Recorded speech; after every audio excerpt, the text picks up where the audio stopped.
Let us not forget everything that happens. It's by the will of Allah. Holy will. It's time to unite and stand, and we will be the best amongst men. It's not time to be extreme or do the unthinkable, but to stand together as one. Tune into Sunnahfollowers, streaming every day, various platforms. Trust me, you'll find a way. Sunnahfollowers, you will make it through. The fitra is awake in you. With Quran and Sunnah by your side, here's a place where it will thrive. You will make it through. You will make it through. The fitra is awake in you. With Quran and Sunnah on his side, here's a place where it will thrive. You will make it through.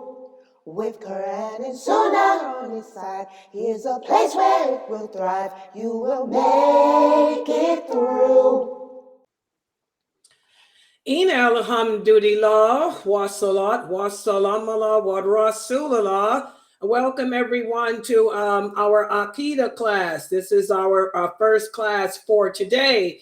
And just as you guys saw in the new commercial that we put out yesterday, beginning this Friday, March 1st, I've been doing this for the past 30 years. We will begin our Ramadan prep course.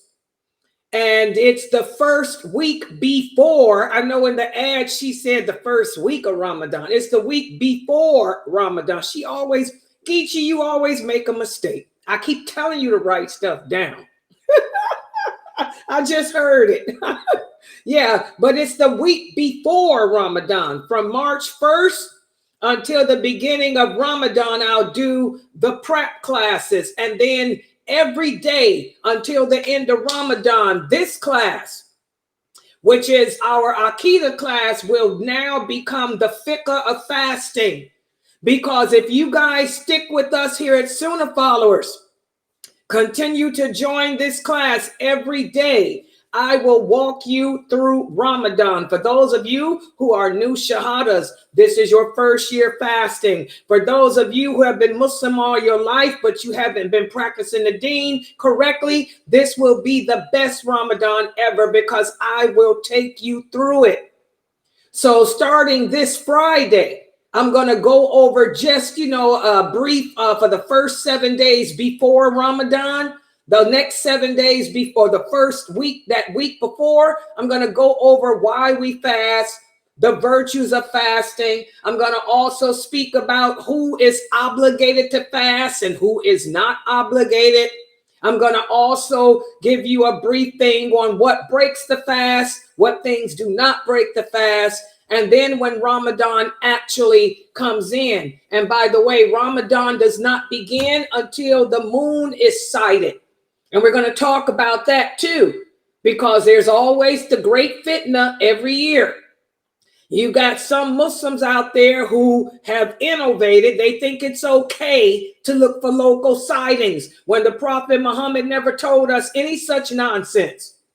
That is not how we fast. One sighting by any reliable sources for the whole nation. And I go through that every year with the authentic hadiths. I even give y'all the history of where that local sighting came from. And it didn't come from the Prophet, sallallahu alaihi wasallam. And there was a reason why it was done that one time. Okay? But until Ramadan begins, when Ramadan actually begins, I'll go over again each day. We'll take Ramadan 2024 day by day. So just to let everybody know, that will begin March 1st. So we're going to continue with this class, Diluting Wala Wal Bara, until Thursday. And then this wonderful class will go on hold until after Ramadan. And then we'll pick up where we left off. That's how we did it the past 2 years too, since I started teaching Sheikh Kareem's books. Okay, so just mark that down. And I want y'all to spread the word, because a lot of Muslims are confused about fasting and all that nonsense, and they're afraid of fasting and all of that. I will help you prepare, and we will take each day, day by day. So pass that around on your list. Okay, so for tonight, we're continuing with how to earn the love of Allah, because this is a great preparation for Ramadan too. Because in the month of Ramadan, it's all about getting close to Allah. It's all about strengthening our relationship with Him.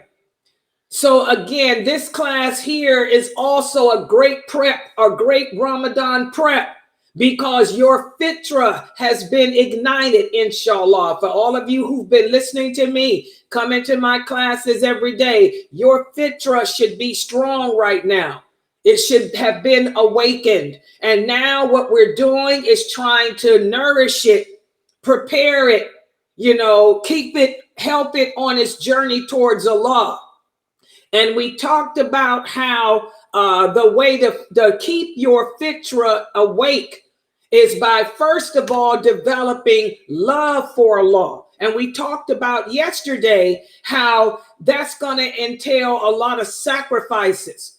It's going to entail letting go of a lot of vices that you have, that you should not have. Okay? We talked about how reading the Quran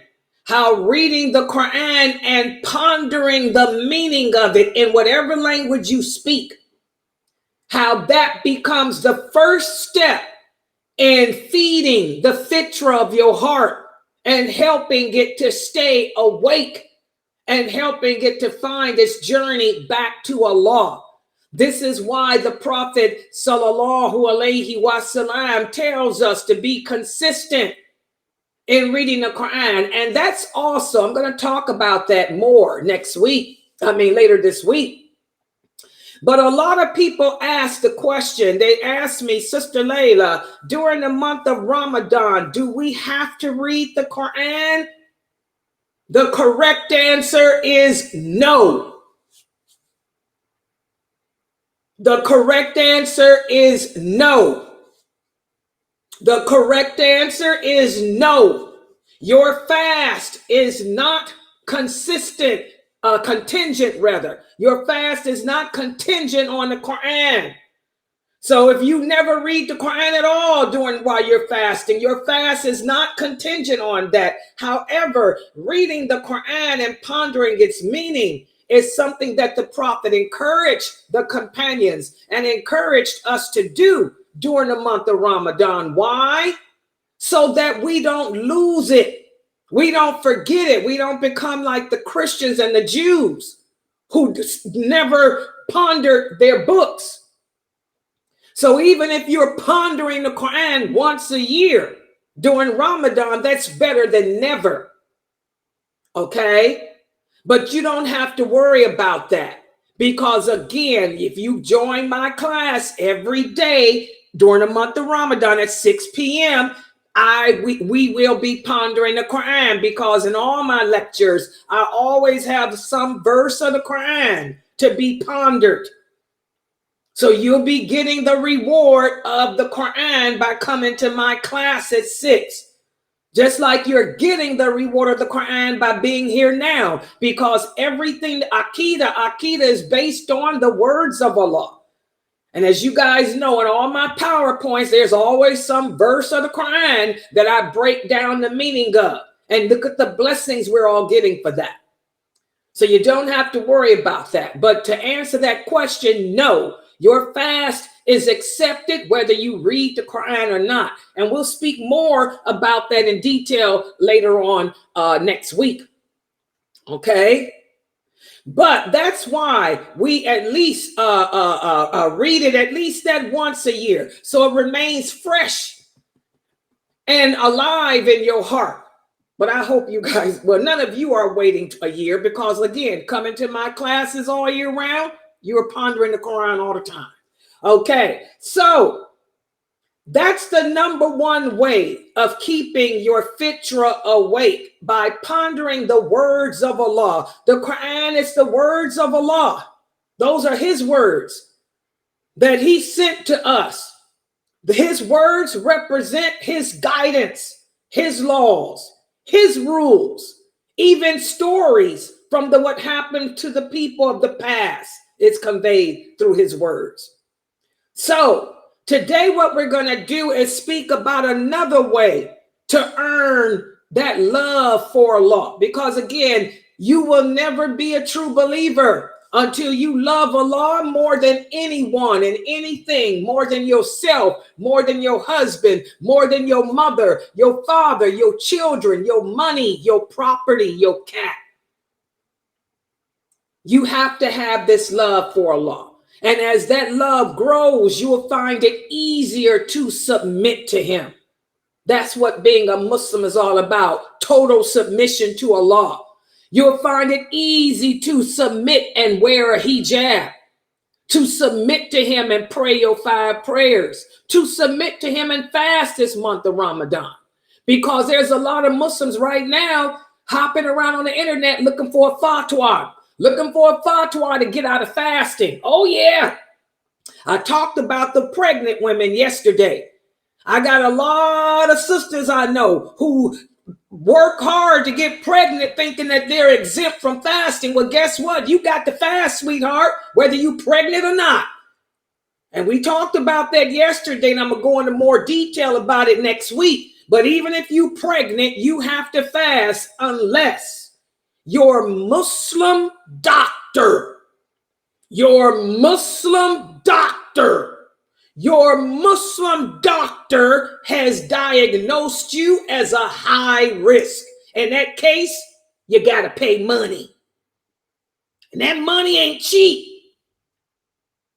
What is it? $350 a month? You better have $350. This is income tax time of year. Hello.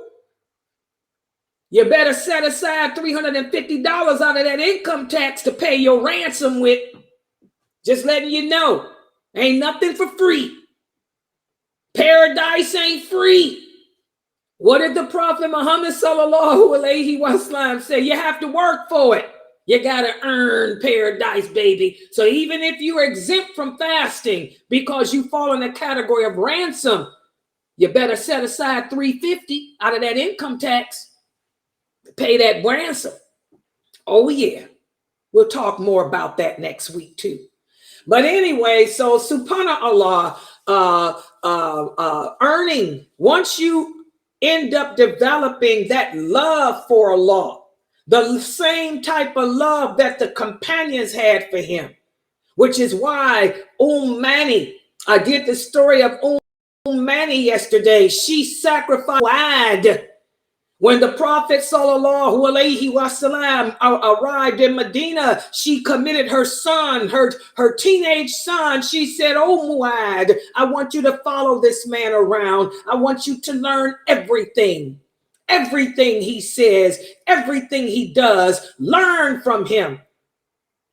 And her son, Mu'ad ibn Jabal, became one of the first ambassadors, governors of Islam. One of the first messengers of the Prophet Muhammad sallallahu alaihi wasallam. One of the first daya, that's what a daya is, a messenger sent to Yemen to convey the truth. And the Prophet said, no one is more knowledgeable of the lawful and the unlawful other than Mu'ad. Oh yeah, that was love for Allah that Mani had, that she pushed her son and encouraged him and raised him upon Siratul Mustaqim. Something that you women need to be doing to your children. A lot of your sons are growing up being drug dealers. Oh yeah, smoking weed, selling drugs, because where were you? You out working. You too busy trying to make that faloosh, that money. It's about this dunya. The love for the dunya has darkened the fitra. Subhanallah. So if you develop that love for Allah instead of that love for the dunya, you'll find it easy to submit to him, easy to become a Muslim, easy to accept total submission to him as your lifestyle. So the number one way to develop that love for Allah is by pondering his words. Ponder means to think about. One of the kids is asking me here on Twitch, what does it mean to ponder, Sister Layla? To ponder means to think about what Allah is saying. Think about what implications he's making. Comprendre. In French, for those of you who speak from French, comprendre. To think about it.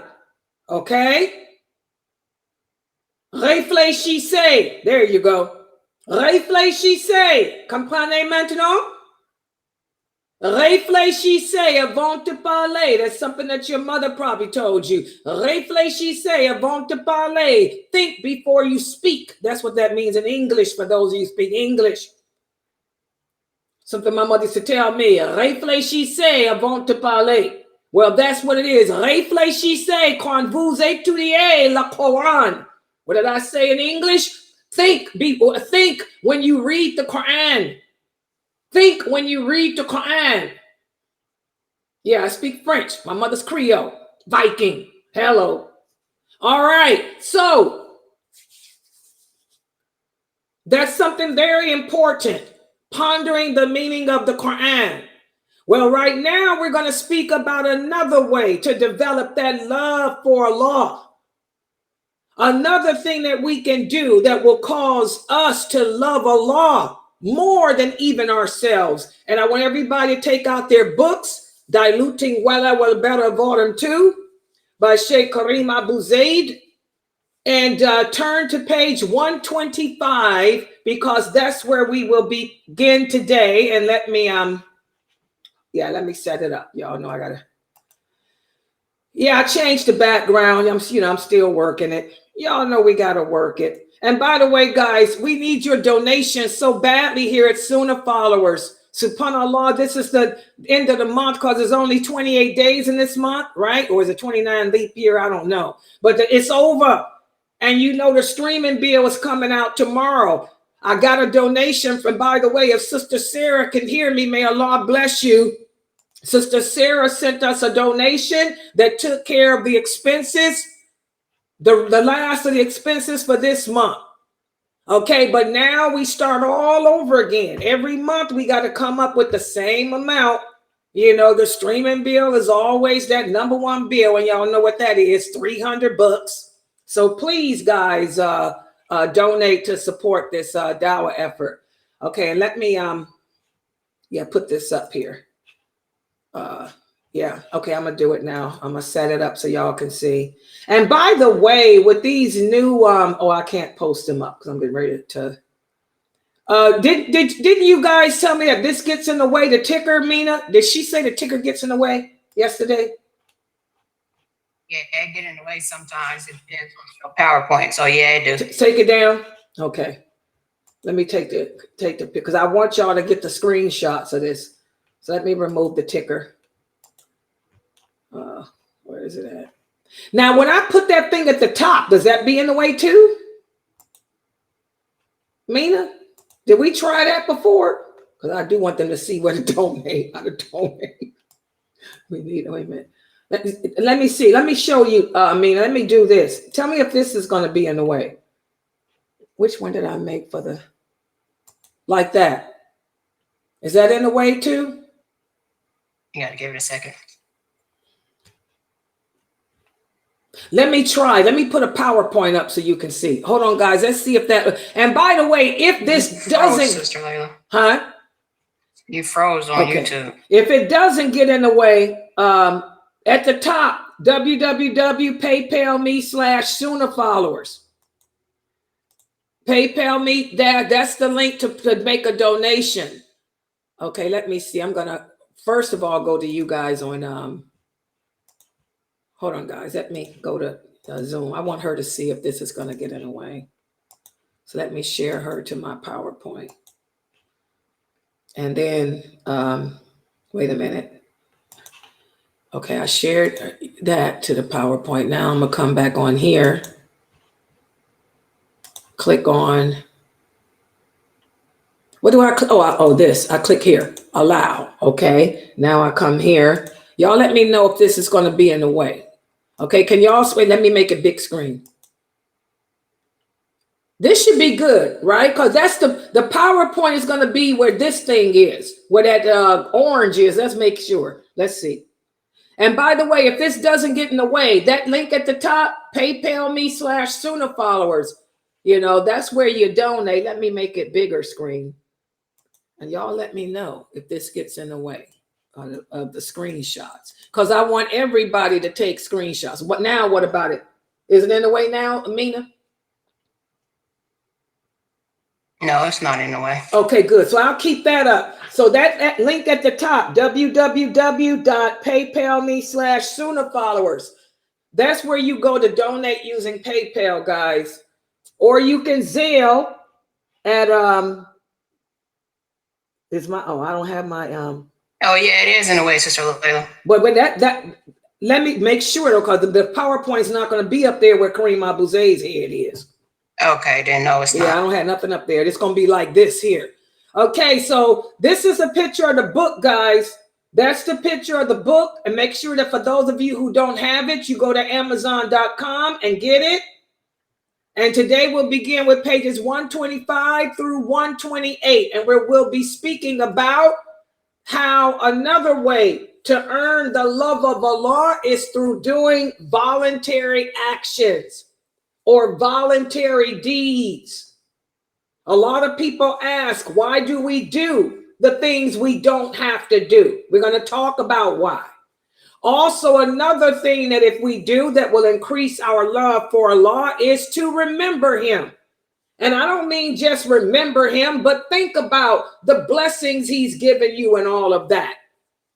Think about his names, his attributes, and how he shows us that he is who he is, as I say in that commercial.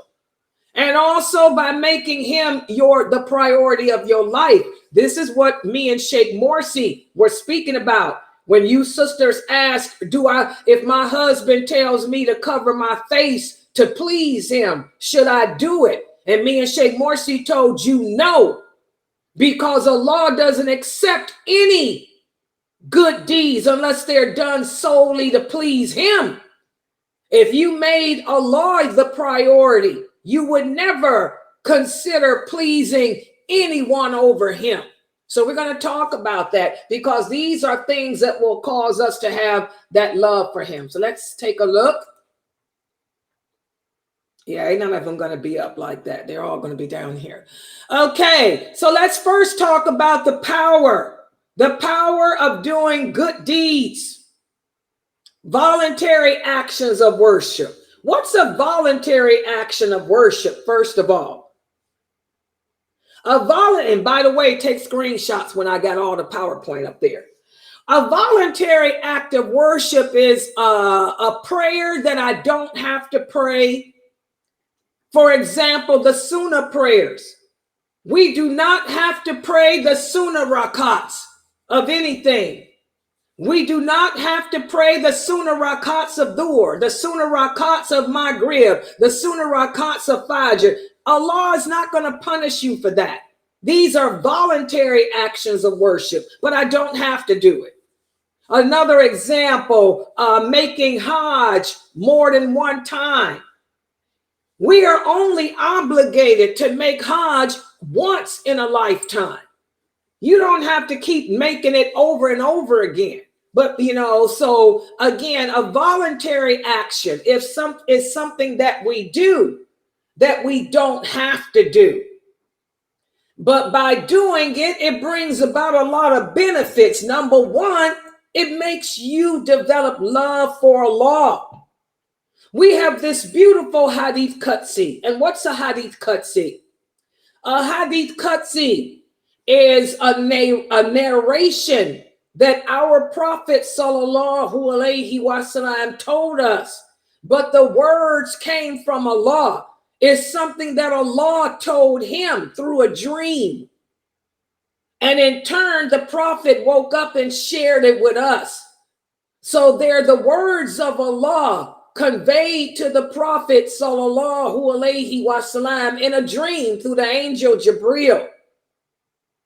And then the Prophet sallallahu alaihi wasallam narrated it to us. Well, we have a wonderful hadith qudsi where Allah tells us that anyone who becomes an enemy to any of his righteous servants, he will become an enemy against that person. In fact, the Prophet sallallahu alaihi wasallam said that Allah said, and that's how you can tell if a hadith is a hadith qudsi, because in English it will read, the Prophet sallallahu alaihi wasallam said that Allah said. The Prophet sallallahu alaihi wasallam said that Allah said, my servant does not get close to me by doing anything more beloved to me than the obligatory acts of worship. So here in the first part of this hadith, Allah is saying to us that the way to get close to him is by obeying him and performing the obligations he's imposed upon us. So that means you sisters who are not wearing hijab, you sisters who are not dressing the way Allah commanded. I saw a video of that Muslim congresswoman again. No hijab on, a turban. And by the way, like I tell you, a woman is cursed for wearing turbans. That's the dress of a man. She had her neck out, a tight fitting sweater on with her breasts, little tight pants, looking like little Kaffir Annie, okay? Talking about she need people to support her for Congress again. Well, if she would congressionalize herself at home and take care of her children, maybe life would be better for her. But here in this hadith, Allah is telling us the way to get close to him is by doing the things he commanded us to do, the things we have to do, wearing hijab, dressing in an abaya, praying the 5 daily prayers, fasting during the month of Ramadan, obeying your parents, respecting the elders, guarding in your husband's absence what he would have you to guard, providing and maintaining for your wife and children. This is how we get close to Allah, by performing the obligations that he imposed upon us. And then Allah says, my servant will continue to get closer to me by doing the voluntary deeds until I end up loving him. Subhanallah. What does that mean? Okay, well, all of us who pray, all of us who fulfill the obligations, inshallah, we're close to Allah. But if you want to get closer than that to earn his love, go the extra mile. Allah loves for us to go the extra mile, to sacrifice for him, to go the extra mile like the companions did. The companions fought for his sake. The companions left their homes for his sake. They went the extra mile. The women companions gave their children in the way of Allah. They went the extra mile. Okay, so by doing the voluntary deeds, doing the sunnah prayers, doing voluntary fast, giving voluntary charity, making Hajj more than once, making Umrah more than once. This is how we end up developing our love for Allah, and Allah in turn will love us. A lot of sisters say, what can I do, Layla, to make Allah love me? Go the extra mile. Sacrifice for him. Do something that you don't have to do, but you're doing it to please him. Not your husband. Not your husband. But you're doing it to please him.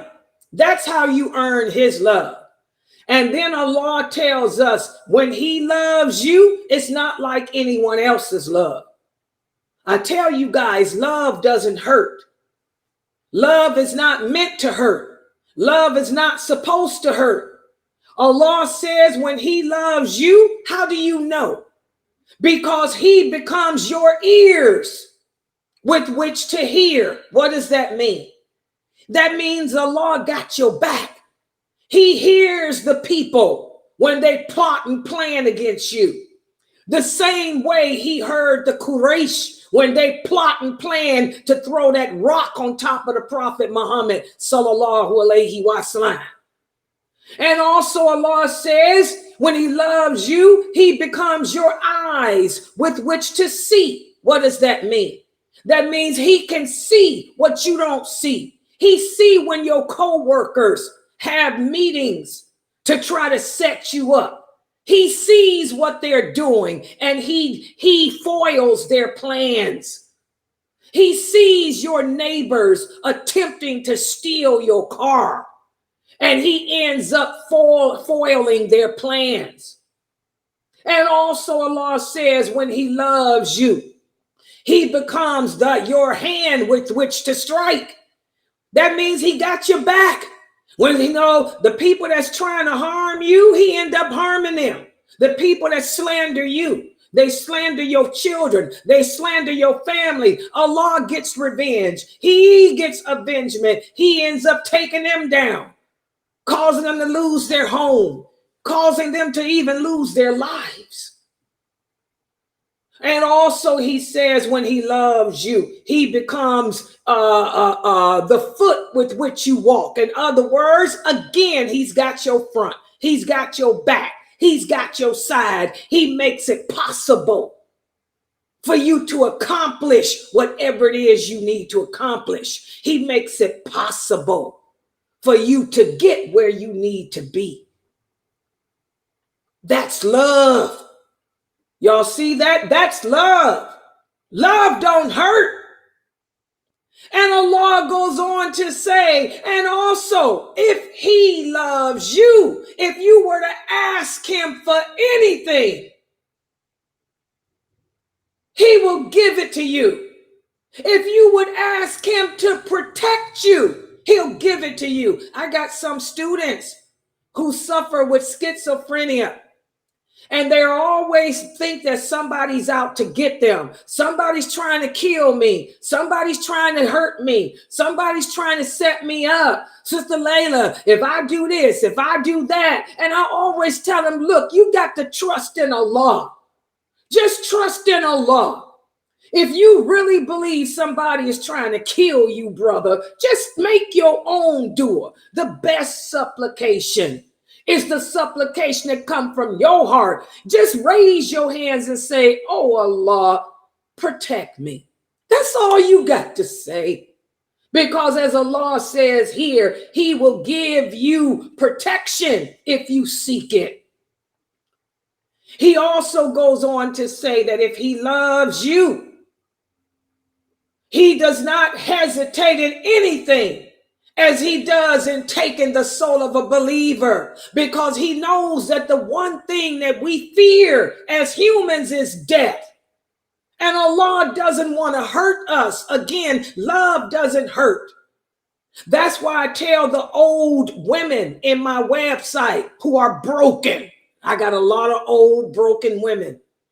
They're so broken that they get an attitude when I tell them how old they are. You ain't young. Don't ever say that you are 80 years young. 80 years is not young. Are you mentally insane? Don't ever say you're 60 years young. You're 75 years young. You are old as dirt. And you should own it. You should be proud of it, because that's a sign that Allah loves you. If Allah loves you, he says, I will hesitate. I will hesitate. I will hesitate in taking the soul of the person I love because I know that you fear death and I don't want to hurt you. That's why I don't have a problem telling y'all that I'm old. I'm 62. But the other women on my website, oh, they get angry when I tell them that they 80, they 100. You are. Why are you angry? That's the sign that Allah loves you. Had you died at 20, 30, 40, that's something different. Subhanallah. So, these are also signs for us to look at as Muslims. When we ask the question, how do I know if Allah loves me?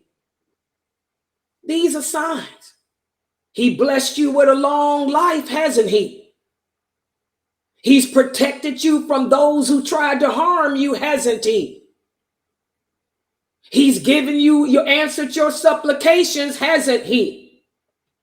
All because you've done the voluntary deeds that were pleasing to him, because you did the voluntary prayers, or you did the voluntary fast, or you spent your life, you sacrificed husbands like me, husbands and children for the dawah when I didn't have to do this. But I know somebody has to do it. There has to be at least one female daya that knows what she's talking about in America, who's basing it on Quran and Sunnah and not on psychology and her PhD in secular Kafir land. So this is why we do the voluntary deeds, guys. We do the voluntary deeds to get closer to Allah so that he in turn will love us. And when Allah loves us, he blesses us. As this beautiful Hadith Qudsi highlights here, it emphasizes that the love of Allah is attained by being consistent in doing what's easy for you to do. And let me talk about this, because again, Ramadan's around the corner. I got a lot of sick old women in my website too. I got some broken women and I got some sick old women. Okay? These sick old women, they have strong iman, but their iman is so strong that it needs to be balanced.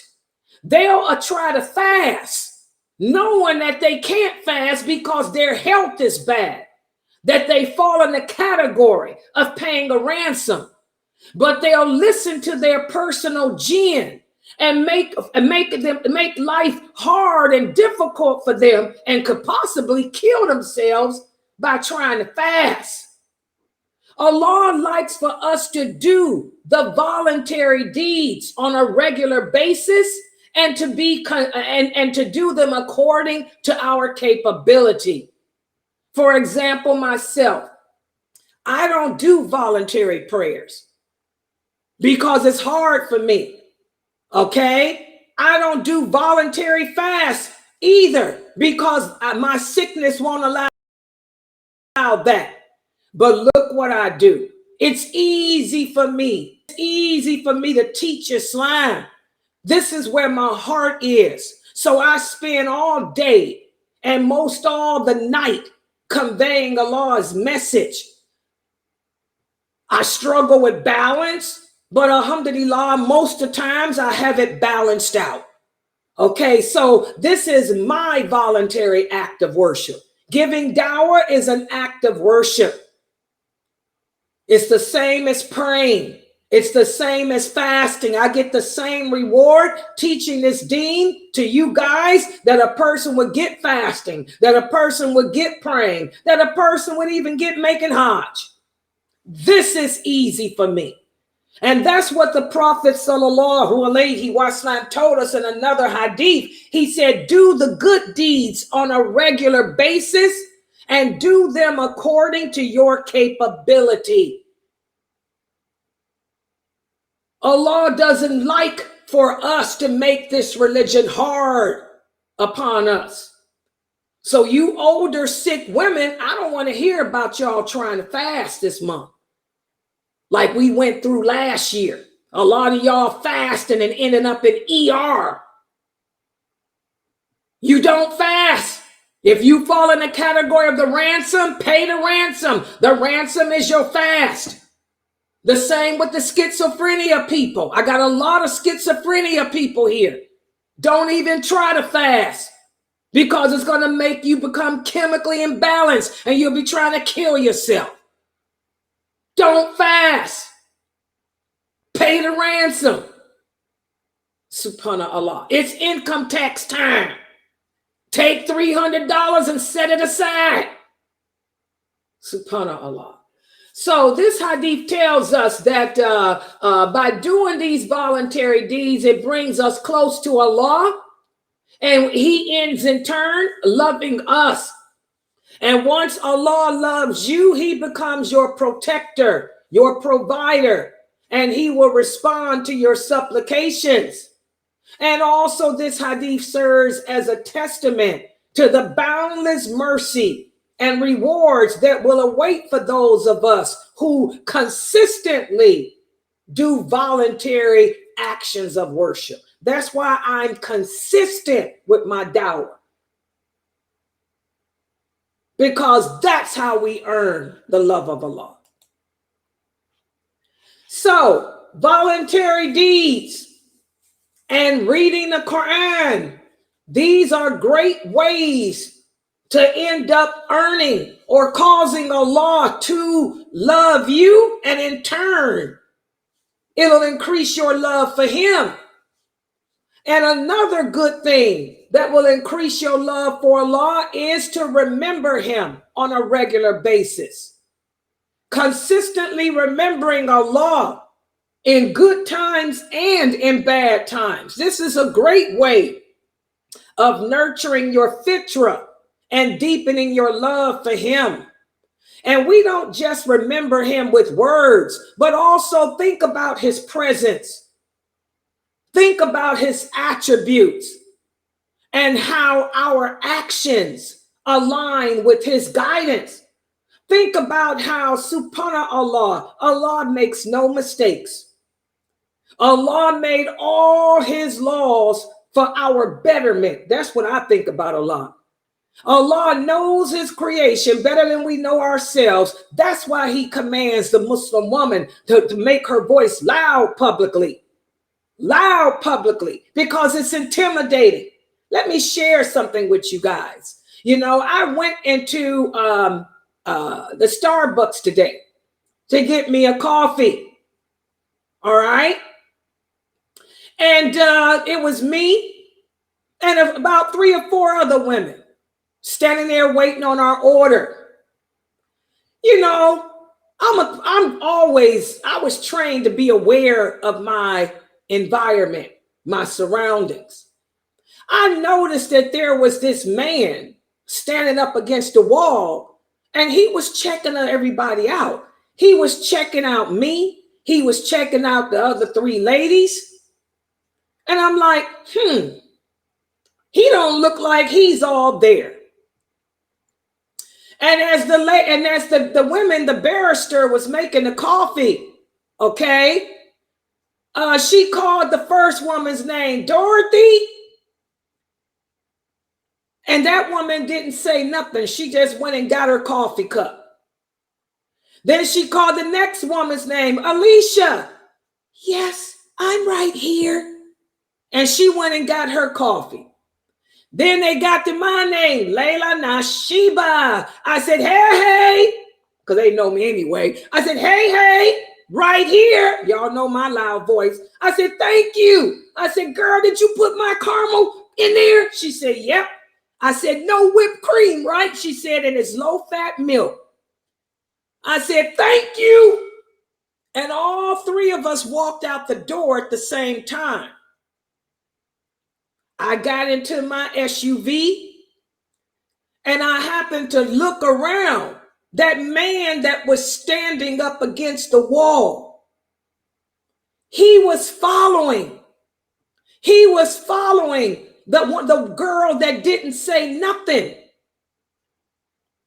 And I said, this don't look right. She went to get in her car and I said, hey, check the other door. The man heard me yell and he ran away. And I said, wow, she looked at me. She said, oh my God, thank you. I said, that man was eyeing all of us. I said, he was in that store eyeing all of us. I said, but you were the one that didn't say nothing. So you weren't intimidating to him. See, I used to be a legal investigator. I'm trained in that. I told her he wasn't going to follow me because I made my voice loud. Hey, I'm intimidating. He knew that he couldn't try to get me in my car. The other girl, he chose the one that was quiet. And it made me ponder when I got home how the hikmah of Allah knows his creation. That's why Allah says in the Quran, oh, you women who believe, when you out in the public, make your voice loud. Make your voice strong when you speak publicly, because you don't know the evil that may lurk in the heart of someone. I am so happy that I fear Allah more than people, because a lot of you talk about my loud voice.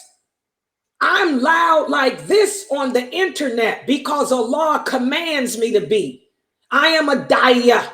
I am speaking publicly.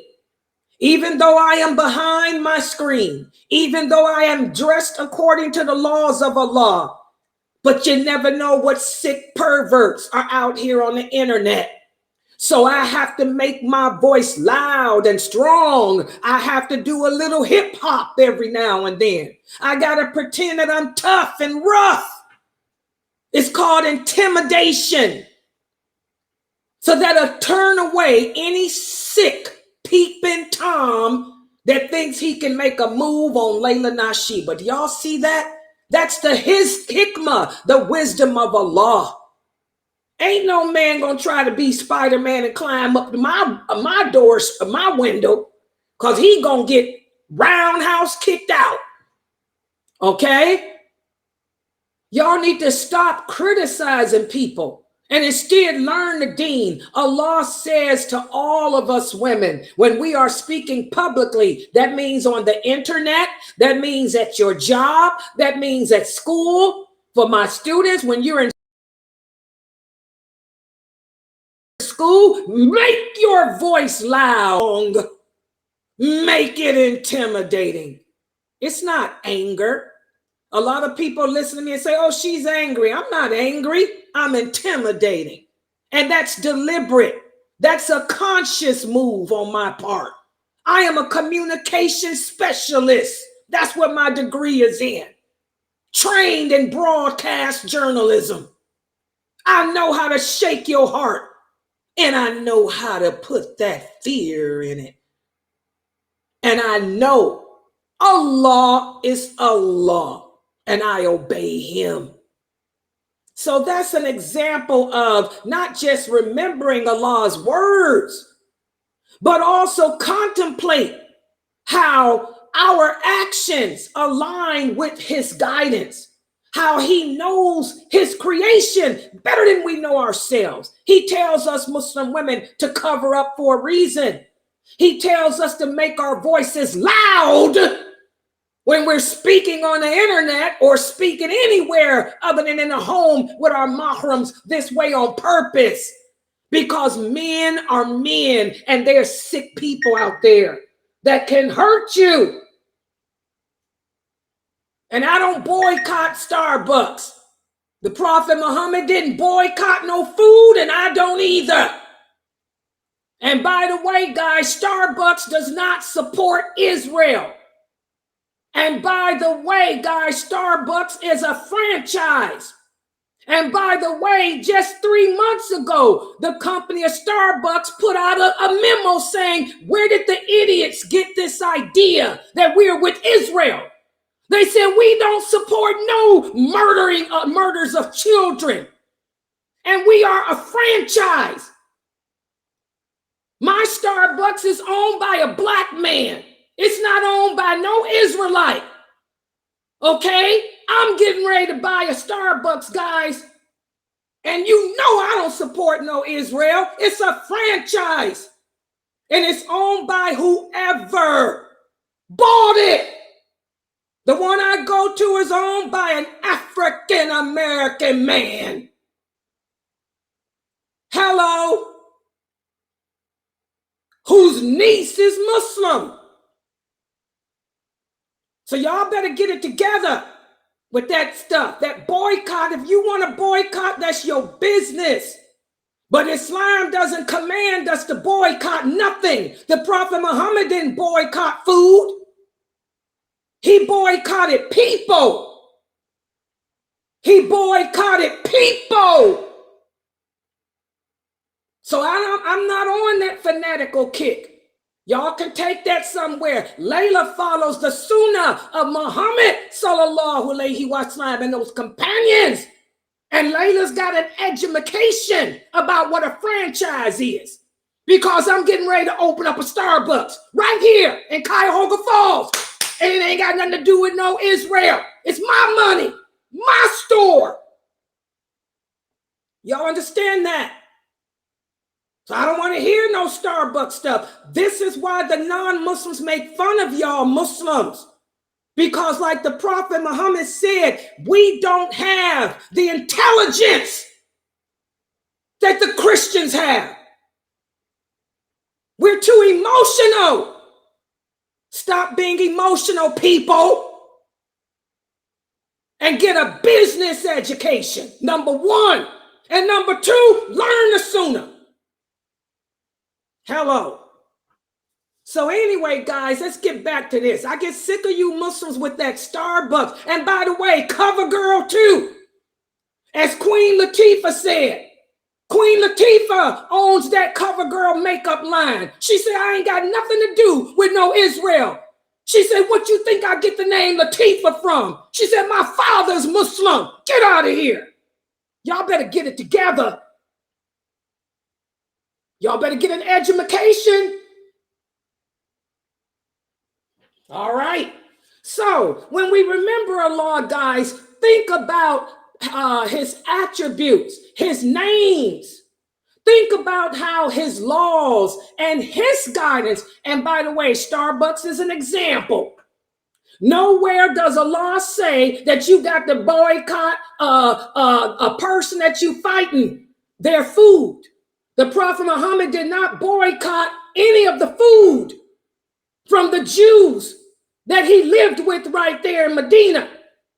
Okay? That shows Allah's guidance is better than man's. Because we men, we're emotional. Where Allah has hikmah, wisdom. Does everybody understand that? All right? That's an example. So when we remember Allah and think about his laws, his actions,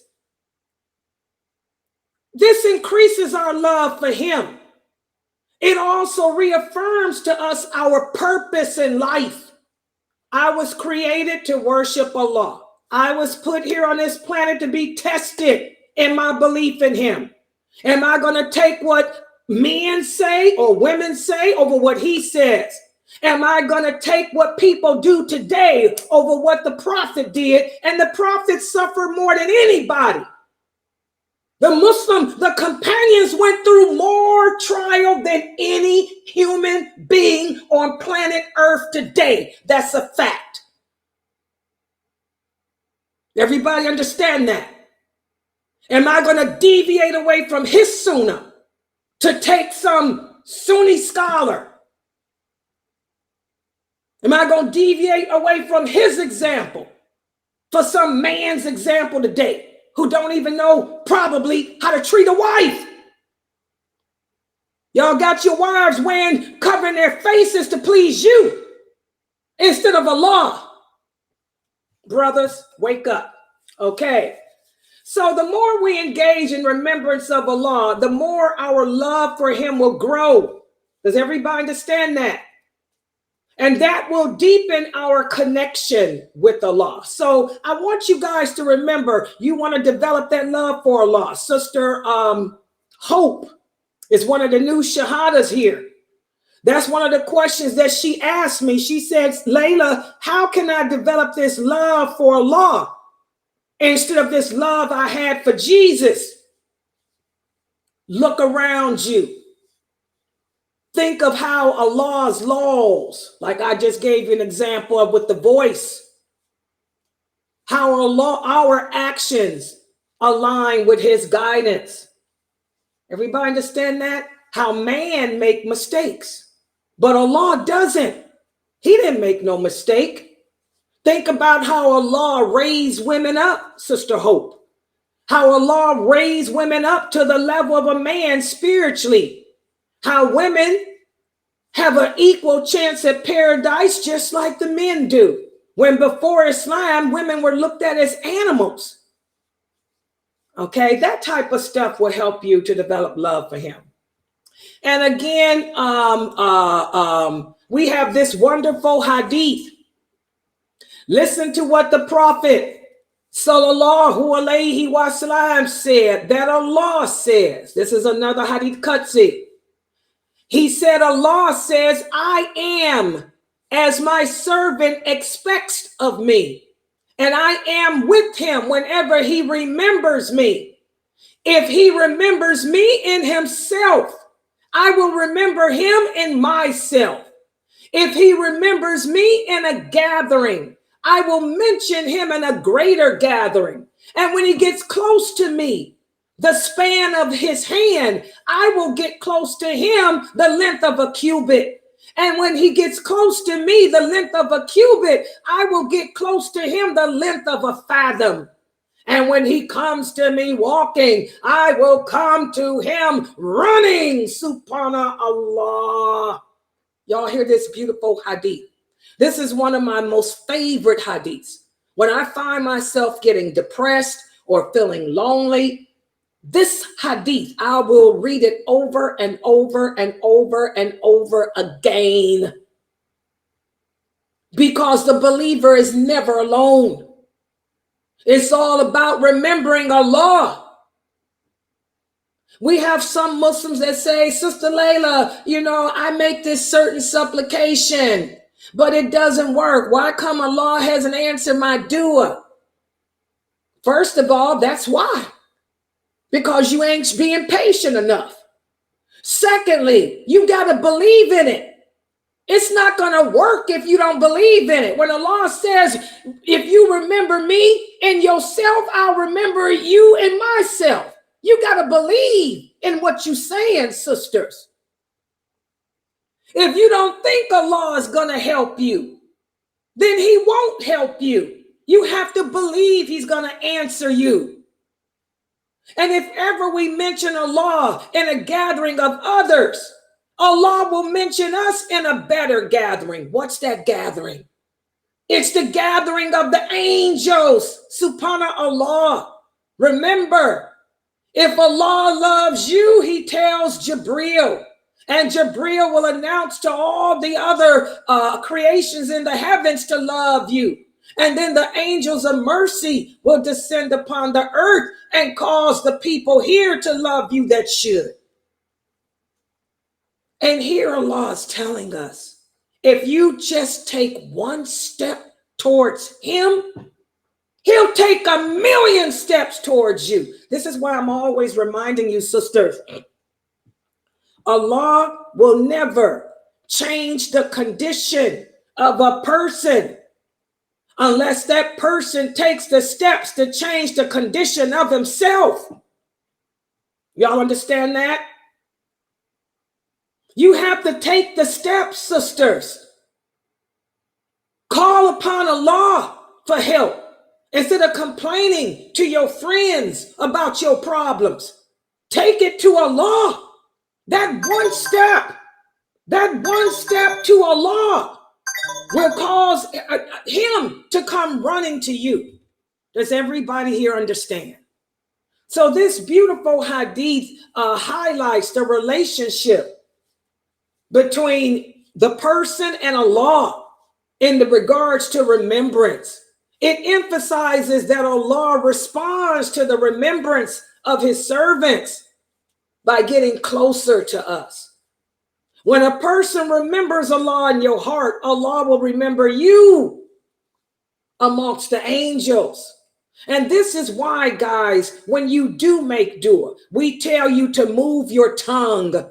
Many of you have heard Dr. Jamali. Dr. Jamali will tell you when you make dua, in fact, that's one of the answers he gave last week. Whenever you talk to Allah, whenever you make dua, move your tongue. Move your tongue, subhanallah, because the angels are writing it down. And this is why when you read the Quran, move your tongue, because whenever you read the Quran, guys, the angels of mercy, they will put their mouth on your mouth. How many of you knew that? When you are reciting the Quran, the angels of mercy will put their mouth on your mouth. That's why we say, move your lips, move your tongue. Okay? Wonderful, wonderful hadith. I want y'all to take a screenshot, because this is the most beautiful hadith that'll give any weak faith person hope. Okay? Finally, another way to develop love for Allah is making him the priority in your life. This is what Sheikh Morsi was talking about when he did that Q&A last month. Doing deeds to please him, not your husband, not your children, not your wife. Prioritizing what Allah loves over your personal desires. A lot of the brothers here talk about how you struggle. You're struggling to stop smoking weed.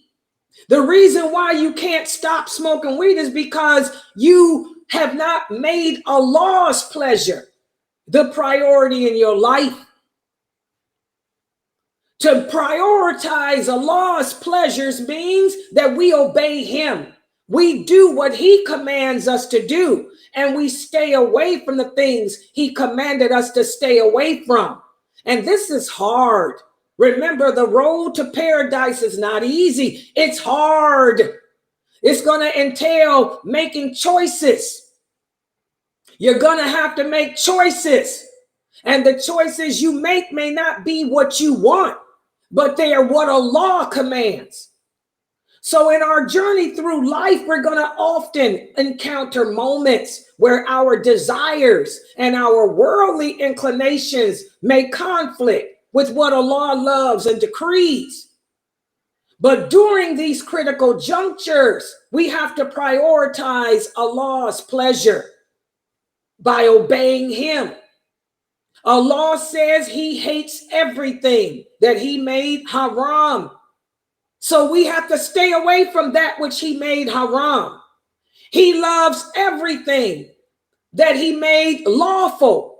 So we have to be careful calling things haram that's not haram. Because if we say something's haram, we're saying that Allah hates something when he never said he did. So again, yeah, I'm going to have to learn how to put this so it's not in a way. I hit this button on my computer that I shouldn't have hit. I apologize, guys. Okay, give me a second to put this back up. This is the last page. We're on the last page. Okay. All right. So wait a minute. Wait, let me take it to the right page. We're right here, current. Okay, so here we go. Everybody should be able to see. So once we make Allah the priority in our life, that becomes a testament of our love for him. It also shows our willingness to get closer to him. It's also a good way of training our soul to be in sync with what Allah likes.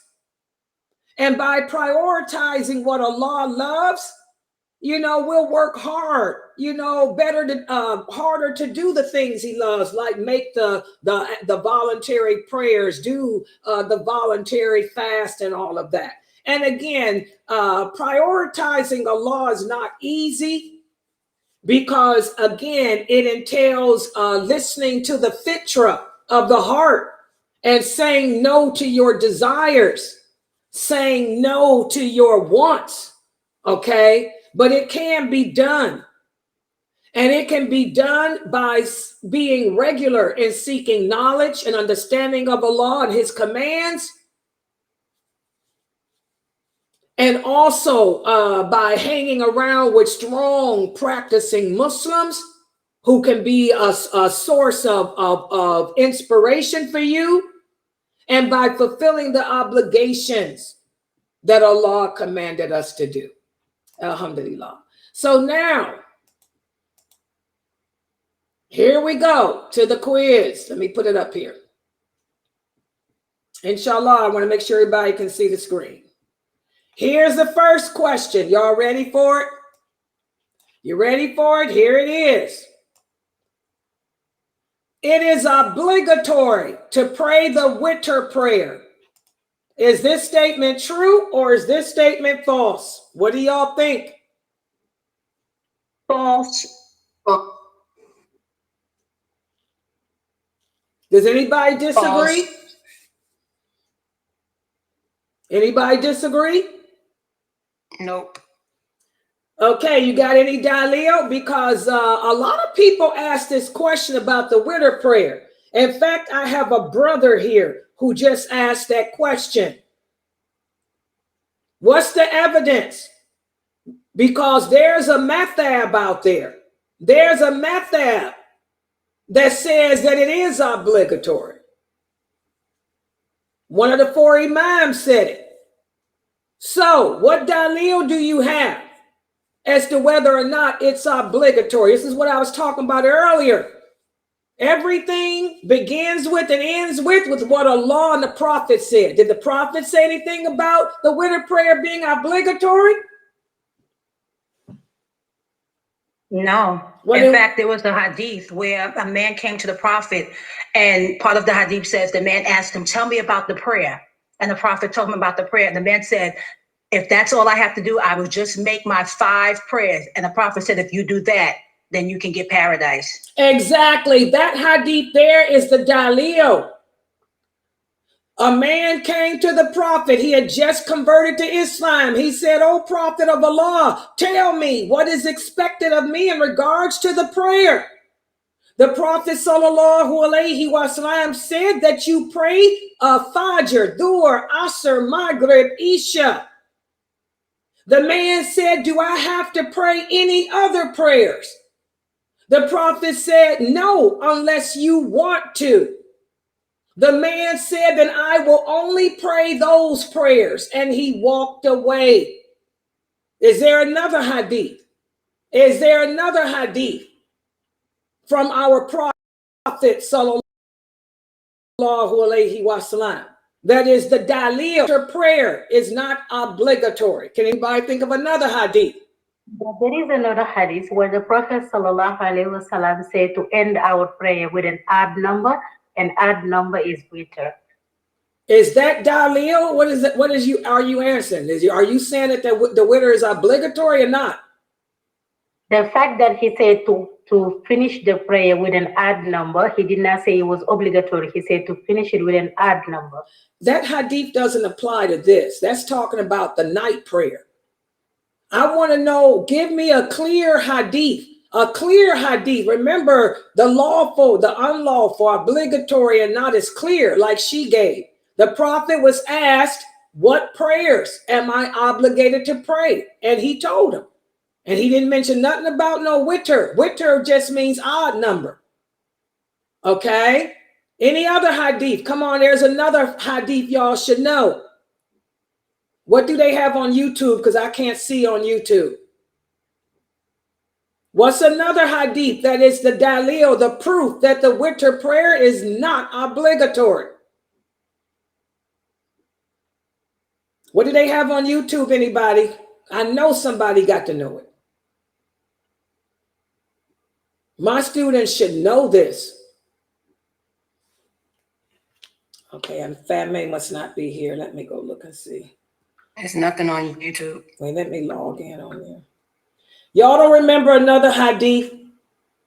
That's the dalil, that witr is not obligatory.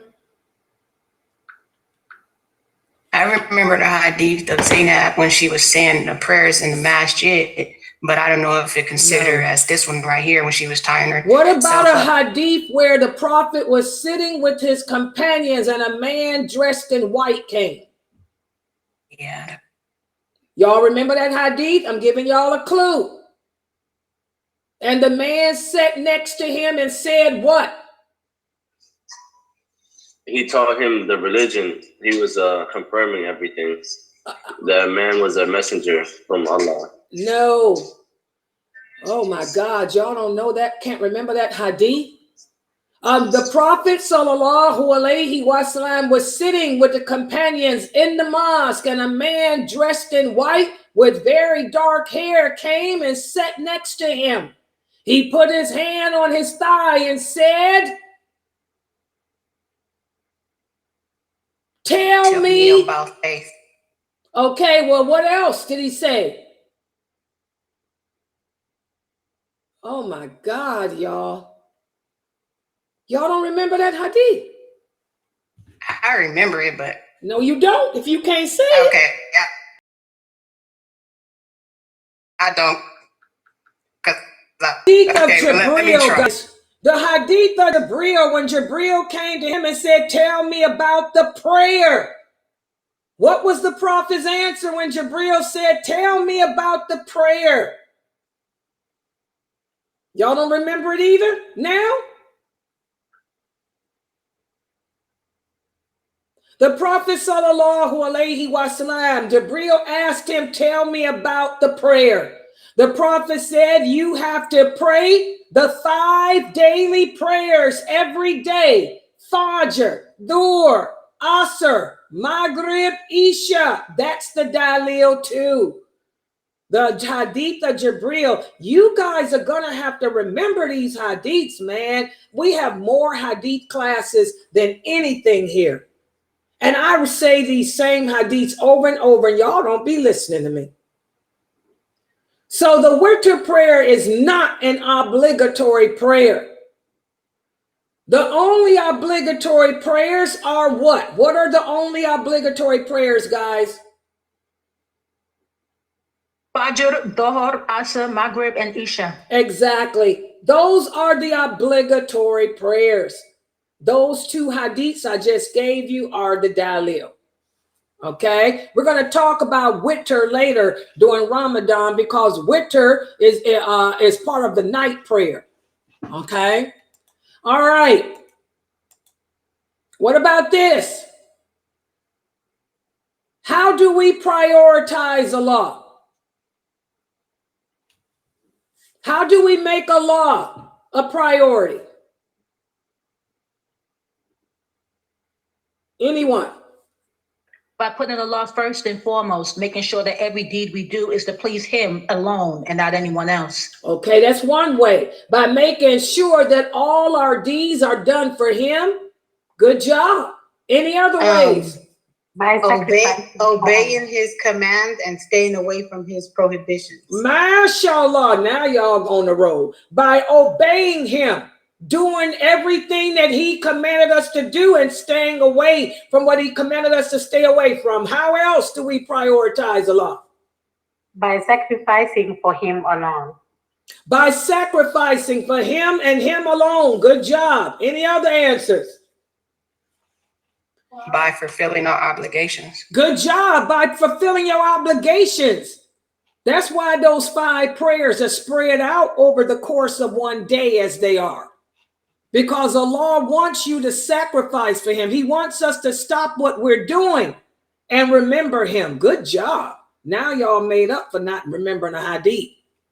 What about this? It is obligatory to fast at least 3 days a month. Is that statement true or false? It is obligatory to fast at least 3 days a month. It's false. The only fast that is obligatory is the fasting of Ramadan. Okay, what dalil y'all have? When Allah said in the Quran that fasting is made obligatory for you. What did he say about it? That means I can fast whenever I want to then. What dalil? Give me some clear dalil, a clear hadith or a clear verse that says clearly I don't have to fast 3 days a month. Come on, guys, we back to the same. Y'all can't remember no hadiths. And the sad thing is the same hadith I asked y'all about, y'all don't remember this part of it either? The hadith about the man that came to the prophet and asked him about the prayer. He also asked the prophet, what is expected of me about concerning fasting? And the prophet sallallahu alaihi wasallam told him that you're only obligated to fast during the month of Ramadan. And the man asked if there's any other fast that he has to do, and the prophet said no, unless you want to. Exactly. That's clear. The man said, what is expected of me in regards to fasting? The prophet said that you fast the month of Ramadan. The man asked, do I have to do any other fast? The prophet said, no, unless you wanted to. Good job. What is another dalil? What about the other hadith? Y'all don't remember that hadith? I can't believe it. Y'all do not remember the hadith of Jibril as much as we talked about it. Also the hadith of Jibril, the same hadith. Jibril said, tell me about fasting. What did the prophet say? Y'all don't remember? The prophet said you only have to fast the month of Ramadan. You guys got to do better here. This is bad. All right. You guys are not a reflection of me. The student is supposed to be a reflection of the teacher. Sheikh Morsi would be like, what the heck are you teaching them? They don't remember the hadith of Jibril as much as you done went over?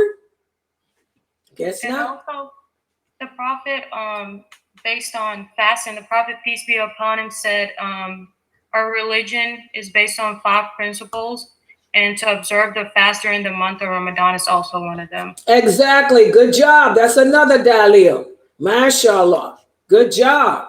So the only obligatory fast is the month of Ramadan. You know, if you want to do extra fast, you can. But that's the only fast we're obligated to do.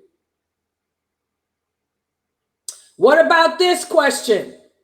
It is obligatory to talk to as many people as you can about Islam. Is that statement true or false? Are we obligated to go out and give dawah, in other words, with our tongue? True or false? It's false. False. Exactly, guys. You know, dawah, true dawah is through your action anyway. You don't have to go out and talk about Islam. And you shouldn't be doing it, to be honest, because most of you, the fact that you guys couldn't remember the hadith of Jibril tells me that y'all ain't qualified. I don't know what y'all will be telling these people. Subhanallah, some of us do more harm than good when we talk about Islam, because we give out false information. So that brings us to the big question. Why perform the voluntary deeds if I don't have to do them?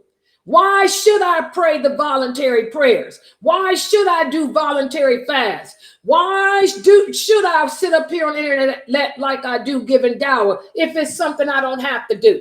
If I can get to paradise without doing them, then why do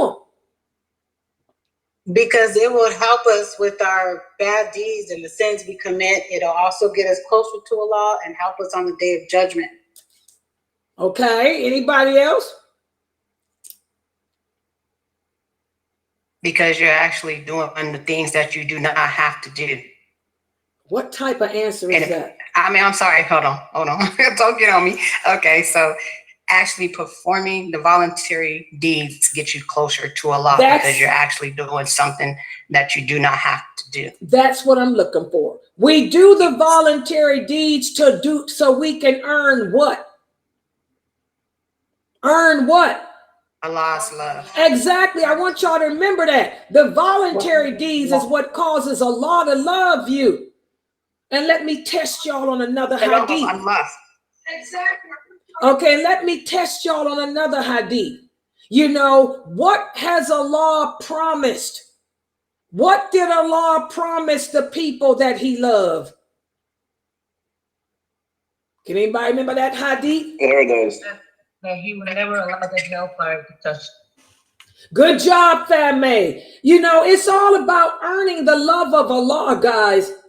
Because the Prophet sallallahu alaihi wasallam told us that Allah has promised he will never, ever allow the hellfire to touch anyone whom he loves. Y'all understand that? Just like you cannot get a camel to go through the eye of a needle, Allah said he will never allow hell to touch anyone who he loves. That's why it's all about doing the voluntary deeds. That's the number one answer, because I want Allah to love me to the point where he never allows the hell to touch me. I want him to love me so that when I'm in that grave, I become a green bird flying around his throne. I want him to love me so that when I stand before him on the day of judging, I'll sit underneath his shade. And then after the sitting of the shade and I walk across that bridge because of the love that he has for me, he'll say, Layla, I don't care what you did. Girl, get over there and stand next to Aisha, radiallahu anha, and Salama. SubhanAllah. That's why we do the voluntary deeds, guys. What about this? Oh, you already answered that one. I'm sorry. I wrote that question twice. I'm sorry. What about this? Why is prioritizing what Allah loves so hard for us to do? Why is it hard for us to make the things that Allah loves our priority? Why is that so hard for us? It sounds easy. It sounds easy to say, just do what Allah say do, Layla. And just stay away from what he says stay away from. Why is it hard to do what he says do, guys? Why is it hard to stay away from what he says stay away from? Why is it hard? Because the soul's criminal by nature. Exactly. Because again, that fitra, the fitra is attached to the heart, but it is detached from the soul. And the soul is attracted to everything that's bad for it. The soul is attracted to everything that's dirty. Does everybody understand? So because the soul is attracted to that which is bad for it and that which is dirty, it stands in the way. It stands in the way of our journey back to Allah.